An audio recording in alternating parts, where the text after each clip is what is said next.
Useless, Todd muttered, tossing the book onto the table like it was trash. I stared at him, my chest tightening. What?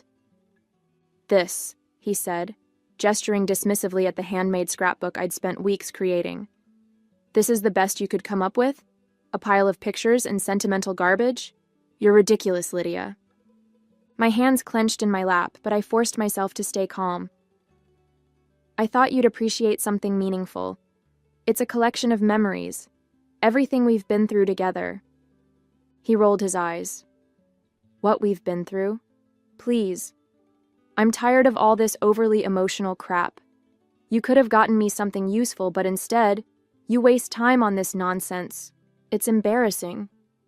I took a deep breath, trying to keep the sting of his words from showing on my face. Todd,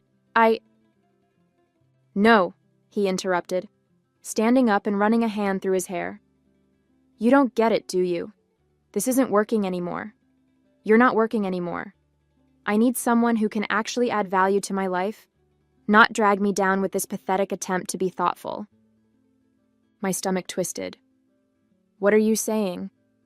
He smirked, crossing his arms. I'm leaving you, Lydia. I've met someone else. Mara. She's 20, exciting, and she actually knows how to have fun. Unlike you. His words hit me like a punch to the gut, but I refused to let him see the impact. And you think this is the right way to tell me? I asked, my voice trembling but steady. After I put my heart into this? He laughed, a cold, dismissive sound. Your heart? That's the problem, Lydia. You're all heart and no substance. I deserve more. I sat there in silence for a moment, his words echoing in my head. And then, to my own surprise, I started to laugh. It wasn't a bitter laugh or a forced one. It was genuine, loud, and it cut through the tension in the room like a knife. What's so funny? Todd asked, narrowing his eyes. I stood up, still laughing, and reached for the book. You don't even know what you're walking away from, I said, flipping to the back page. What are you talking about? He asked, suspicion creeping into his voice. I pulled out the folded deed tucked into the final page and held it up. This. The deed to a vacation house I bought for us. I was going to surprise you tonight, but I guess that's off the table now. His jaw dropped. You bought a vacation house? I smiled sweetly, slipping the deed into my purse. Looks like Mara won't be enjoying that, will she? Todd's face twisted into something between disbelief and panic. For the first time all evening, he was at a loss for words. You bought a house? He finally stammered, his smug confidence crumbling. Since when do you make decisions like that? I tilted my head, my smile never wavering. Since I realized I can't depend on you for anything meaningful, Todd. While you were busy finding excitement with a 20-year-old, I was building a future. For us. Silly me for thinking we wanted the same things. He opened his mouth to retort, but closed it again, his eyes darting to the book still lying on the table. It was as if he were trying to figure out how this had slipped through his fingers. You're overreacting, he said finally, though his voice lacked conviction. This doesn't change anything. Mara and you? I cut him off, shaking my head. Todd, I don't care. Take her, take your exciting life, and get out of mine. You've made it abundantly clear where I stand. I walked out of the living room and into the bedroom we once shared, the sound of Todd's sputtering excuses following me. As I packed a small overnight bag, I could hear him pacing, probably trying to figure out how to salvage the situation without admitting he'd completely miscalculated. I paused for a moment, staring at the photos on the dresser, wedding pictures, trips we'd taken, moments that once seemed so full of promise. They felt like relics from another life, one I'd been clinging to for far too long. By the time I returned to the living room, Todd was standing by the door, his arms crossed in what I assumed was an attempt to look composed. You're really just going to leave? He asked, his tone incredulous. I am, I said simply, brushing past him. This is ridiculous, he snapped. You're being petty, Lydia. You'll regret this. I paused at the door, turning back to face him. Maybe. But at least I won't regret staying in a marriage where I'm nothing but a punchline to you. With that, I stepped outside, the night air cool against my face. I felt the weight of Todd's expectations lift off my shoulders. As I drove away, the deeds safely tucked in my bag, I realized I wasn't leaving with just my belongings. I was leaving with something far more valuable, the clarity that I deserved better. Let Todd have his fun. I was done playing the part of the loyal wife in his selfish little game. I drove straight to Grace's house. She was the only person I could think of who would truly understand what had just happened without judgment. When she opened the door, she took one look at me and frowned. What did he do this time? Can I come in? I asked, my voice steady but tired. She stepped aside, waving me in. Of course, kitchen or living room? Kitchen, I said, knowing she'd already be reaching for the wine. Minutes later, we were seated at her small kitchen table, a glass of Merlot in front of me and her undivided attention across from me. So, she said, leaning back in her chair. Spill. I took a deep breath, recounting everything, from the scrapbook to Todd's cruel words to his grand announcement about Mara. By the time I got to the part about the vacation house, her jaw had dropped. He called you useless after all you've done for him, she said, her voice rising with indignation. And then had the audacity to tell you he was leaving for some 20-year-old? Are you kidding me? I shook my head, swirling the wine in my glass. Nope, that's Todd. Always so self-assured, always thinking I'd just roll over and accept it. But you didn't, Grace said, a smile breaking through her anger. You walked out. You took back the house. And honestly, Lydia, good for you. Hearing her say it out loud made something inside me shift. I hadn't just walked away from Todd. I'd walked away from years of trying to be someone he could appreciate, someone who would never be enough for him. What now? Grace asked, snapping me out of my thoughts. I don't know, I admitted. I've been so wrapped up in making our marriage work. I don't even know who I am outside of it. Grace reached across the table and placed a hand over mine. You figure it out, one step at a time, but first you stay here tonight. No arguing. I smiled. Thanks, Grace. Later that night, as I lay on the couch in her living room, I felt the exhaustion of the day finally catch up to me. But beneath the tiredness was something else. Relief. Todd was no longer my problem. For years, I'd bent over backward to make him happy, and now I didn't have to. I didn't know what the future held, but I was excited to find out. The morning after I left Todd, I woke up in Grace's living room to the sound of my phone vibrating relentlessly on the coffee table. Groaning, I reached for it, squinting at the screen. Missed calls. 6. Text messages. 14. All from Todd. I unlocked my phone, scrolling through the barrage of messages. Where did you go? We need to talk. You're being childish, Lydia. You can't just walk away like this. The last one made me laugh bitterly. Walk away? That's exactly what he'd told me he was doing last night. Grace wandered into the room, a cup of coffee in hand. Let me guess. Todd? Bingo, I muttered, holding up the phone. He's losing it. Well, what did he expect? She said, setting the coffee down in front of me. You don't get to treat someone like garbage and then act shocked when they stop putting up with it. I nodded, sipping the coffee. He's not used to consequences. He's always gotten away with everything, his arrogance, his selfishness. But this time he's not getting what he wants. Damn right he's not, Grace said, a satisfied grin on her face. Later that day I received another text, but this one caught my attention. I'll come by the house later, we need to sort this out. My house. He was still acting like it was his, like he had any right to come and go as he pleased. I thought about replying, telling him to stay away, but then I remembered something Grace had said the night before. Let him stew in it for a while. Instead, I ignored the text and spent the day with Grace, helping her with errands and catching up on parts of my life I'd neglected for years. By the time I returned to my house that evening, Todd's car was already parked in the driveway.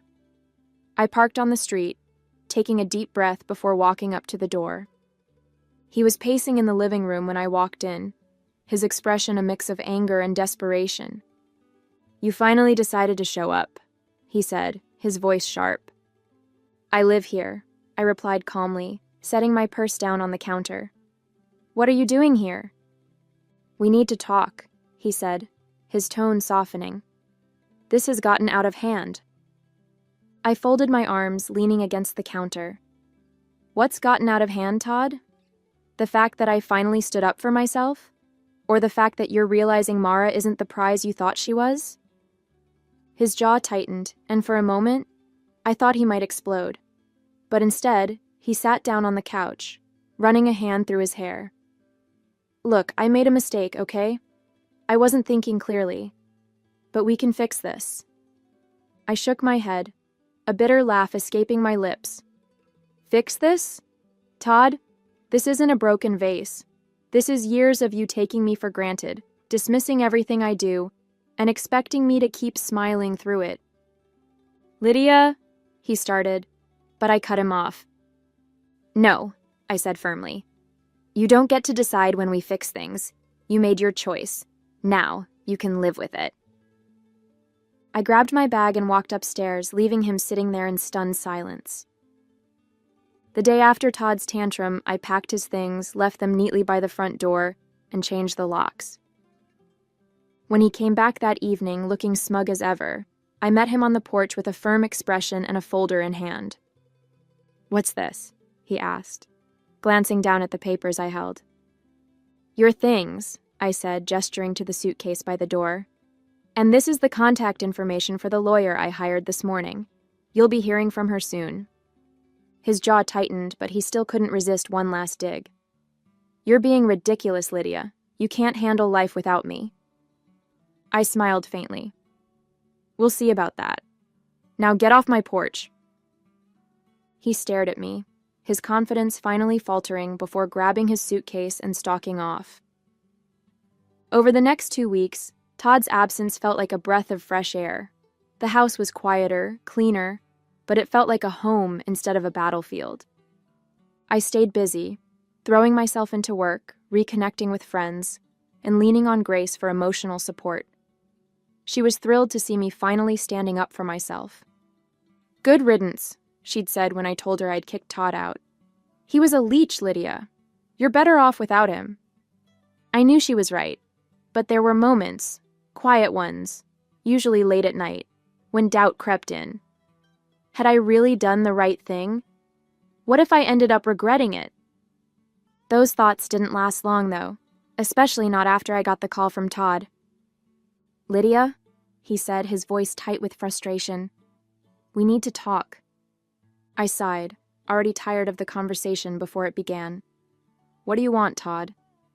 "It's Mara," he said, bitterness dripping from every word. "She's gone." The corner of my mouth twitched. "Is that so?" "She laughed at me," he spat, the words coming out in a rush. "She said I was pathetic, said I threw away the only good thing I had going for me. She couldn't believe I let you keep the house." Now I was smiling outright. "Ah, the house. I'm sure that stung." "She said I was an idiot," he continued, ignoring my sarcasm. "A complete loser for losing everything you'd worked for." And then she walked out. It was almost too satisfying to hear. The man who dismissed me, belittled me, and thought he could replace me with someone younger was finally facing the consequences of his actions. "And now you're calling me because—" I asked, my tone cool. "Because I made a mistake," he said, his voice dropping. "A huge mistake. Can we talk? Please?" I shook my head, even though he couldn't see me. "No, Todd.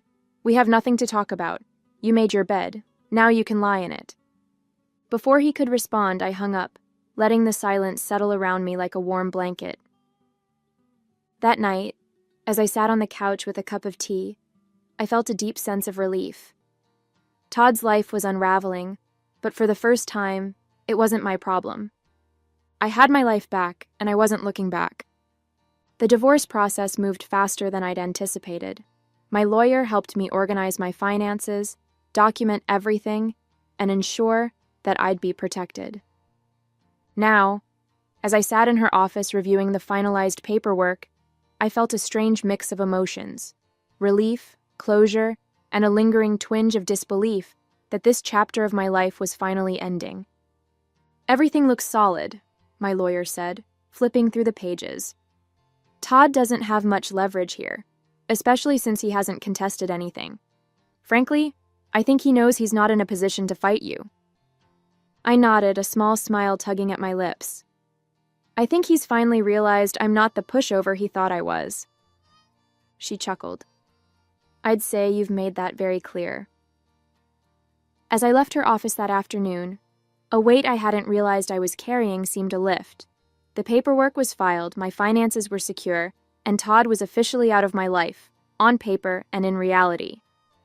The timing couldn't have been more perfect. That same evening, Grace came over with a bottle of wine and her usual flair for celebrating my victories. "To Lydia," she said, raising her glass, "the woman who finally kicked Todd to the curb and reclaimed her life." I laughed, clinking my glass against hers. "To Grace, the friend who never once said, 'I told you so.'" "Not yet, anyway," she teased, taking a sip. As the night went on, we talked about everything: my plans for the future, her latest escapades, and of course, Todd's dramatic fall from grace. "So," Grace said, leaning back on the couch with a smirk, "do you think he's still crying over Mara?" "Probably," I replied, grinning. "But it's not like he has much else going for him. No wife, no house, no mistress. Honestly, I almost feel bad for him." "Almost," Grace said, laughing.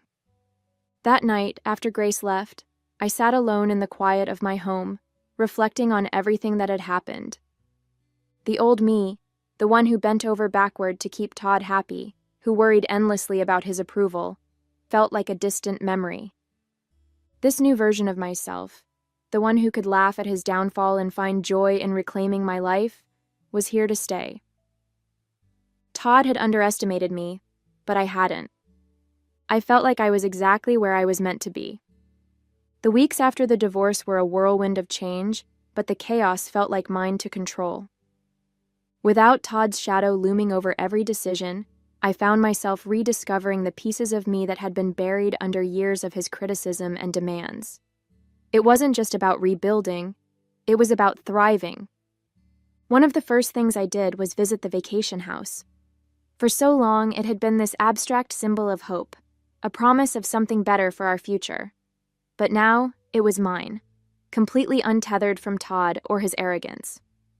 When I pulled up to the property, nestled against the backdrop of a serene lake and surrounded by towering pines, I felt a rush of pride. I'd done this. I'd made this dream a reality. Not for Todd, not for us, but for me. Inside, the house was everything I'd imagined, cozy but spacious, with large windows that framed the picturesque view.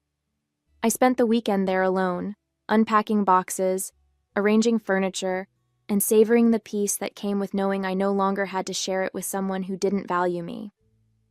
Grace came to visit the following weekend, bringing her usual brand of contagious energy. "This place is amazing," she said, spinning in a slow circle in the living room. "How did you keep this a secret for so long?" "I don't know," I admitted, laughing. "I think I wanted it to be perfect before I shared it with anyone. And honestly, part of me was afraid Todd would ruin it." "Well, it's perfect now," she said, plopping onto the couch. "And you deserve every bit of it." I smiled, feeling a warmth that had nothing to do with the sunlight streaming through the windows. I felt like I truly deserved something good. As the weeks turned into months, I started to fill my life with things I'd put on hold for too long. I took up photography again, spending hours capturing the beauty of the lake and the surrounding woods. I joined a local book club, something Todd had always scoffed at as a waste of time. And I started traveling, not for work, not to meet anyone's expectations, but simply because I wanted to. Each new experience felt like a small rebellion against the version of myself I'd been with Todd. I wasn't just living, I was thriving. One evening, as I sat on the deck of the vacation house with a glass of wine in hand, I thought about the life I'd left behind. There was no anger anymore, no bitterness, just gratitude for the lessons I'd learned and the freedom I'd gained. A few months after the divorce was finalized, life felt like it had finally settled into a new rhythm. The vacation house became my sanctuary, a place where I could be alone with my thoughts or invite friends over to share the peace I'd found. Grace visited often, usually with a bottle of wine and stories about her latest adventures. "You've completely transformed, you know that?" she said one evening as we sat by the fire pit overlooking the lake. I looked at her, raising an eyebrow. "Transformed how?" Grace grinned. "The old Lydia?" She would have been fussing over everyone else's comfort, worried about whether the cushions were fluffed or the glasses were filled. "This Lydia?" She gestured at me, sitting in sweatpants with a cozy blanket wrapped around my shoulders. "She's relaxed, happy, and not giving a damn about what anyone thinks." I laughed, sipping my wine. I guess I've realized I can only control my own happiness. Trying to make Todd happy was like pouring water into a bucket with a hole in it. It was never enough. Those lessons extended beyond the house, too. I started freelancing, something I'd always wanted to do but never pursued, because Todd thought it was too unstable. Now my schedule was my own, and the freedom was exhilarating. One of my clients, a design firm, invited me to lead a workshop for their team. The experience reignited a confidence in me I hadn't felt in years. "Why haven't you started your own business?" the CEO asked after the workshop. The question lingered in my mind long after I left the meeting. Why hadn't I? A few weeks later, I started laying the groundwork for my own consulting firm. It was terrifying, but for the first time, I wasn't holding myself back out of fear of failure, or worse, Todd's disapproval. Grace cheered me on every step of the way, even helping me come up with a name for the business. "Phoenix Consulting," she suggested, her eyes sparkling with excitement. "Because you've risen from the ashes like the badass you are." I rolled my eyes, but I couldn't help smiling. Phoenix Consulting it is. As I poured myself into building the business, I felt a sense of purpose that had been missing for years. Every small win, a new client, a glowing review, a successful project, was a reminder of how far I'd come. And for every win, there was a quiet moment of gratitude. Gratitude for the strength I'd found, for the friends who'd supported me, and for the chance to rebuild my life on my own terms. One evening, as I sat on the deck with my laptop, finalizing plans for a new project, my phone buzzed with a message. It was from Todd. "Can we talk?" I stared at the screen for a moment before deleting the message without replying. Some things were better left in the past. 6 months after I walked away from Todd, I stood on the deck of the vacation house, watching the sun dip below the horizon. The lake shimmered with hues of orange and pink, the kind of view that used to feel like a luxury but now felt like a promise I'd made to myself and kept. I had built a life I was proud of. Phoenix Consulting was thriving, far beyond what I'd imagined when I started. The freedom to choose my clients, my hours, and my projects made me feel alive in ways I hadn't felt in years. Grace visited that evening, as she often did, carrying a box of pastries from a local bakery. "You know, I never thought I'd say this," she said, setting the box on the table, "but I think Todd did you a favor." I laughed, pouring us both a glass of wine. "You're not wrong. If he hadn't been such a jerk, I might still be stuck trying to make him happy." She raised her glass. "To Todd, the world's most clueless man, for setting you free." We clinked glasses, laughing, but her words stayed with me long after she left. I'd been so focused on moving forward that I hadn't stopped to reflect on just how much had changed. The timid version of myself who constantly sought Todd's approval felt like a stranger now. This new life wasn't just about escaping a bad marriage. It was about rediscovering who I was, what I wanted, and what made me happy. And I felt like I knew the answers. As the stars began to dot the sky, I grabbed a notebook and pen, jotting down ideas for the future. A new marketing strategy for Phoenix Consulting, A list of places I wanted to travel to next. Goals I hadn't dared to dream of until now. Later, as I closed the notebook and looked out at the lake, I realized something. I wasn't just free from Todd's expectations. I was free from my own doubts, the ones that had kept me small and scared for so long. A month later, I received an email from one of my new clients. The subject line read, "Keynote Opportunity." Curious, I opened it and scanned the message. They wanted me to speak at an upcoming industry conference about my journey as an entrepreneur, highlighting the success of Phoenix Consulting. For a moment, I hesitated. Public speaking had never been my strong suit. Todd had often mocked me for fumbling over my words during casual conversations, let alone something as formal as a keynote speech. But this time, his voice didn't matter. I hit reply and typed, "I'd be honored to participate." Preparing for the keynote became a new focus, and with Grace's encouragement, I poured my energy into crafting a speech that felt authentic. "Don't sugarcoat anything," Grace advised. "Tell your story the way it is. Failures, triumphs, all of it. That's what people connect with." And that's exactly what I did. The day of the conference arrived, and as I stood backstage waiting for my turn to speak, I felt a familiar mix of nerves and excitement. When the host introduced me, I walked onto the stage to polite applause. Taking a deep breath, I began. "My name is Lydia, and a year ago I never would have imagined standing here. Back then, my life revolved around trying to meet the expectations of someone who didn't believe in me. But today, I'm here because I chose to believe in myself." As I spoke, sharing the story of how Phoenix Consulting was born from a place of rediscovery, I noticed heads nodding in the audience. People were leaning in, smiling, and even jotting down notes. I felt like my voice mattered, not just to me, but to others. After the speech, several attendees approached me to share their own stories of struggle and resilience. "You inspired me today," one woman said, her eyes bright with emotion. "Thank you for reminding me it's never too late to start over." Her words stayed with me as I left the conference, feeling more empowered than ever.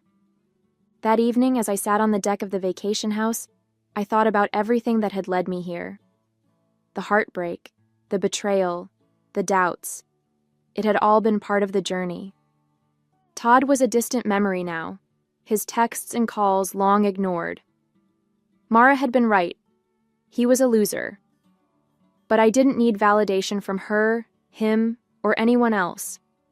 I had built a life I loved, one step at a time, and it was just getting started. This was my story now, and I was writing every word.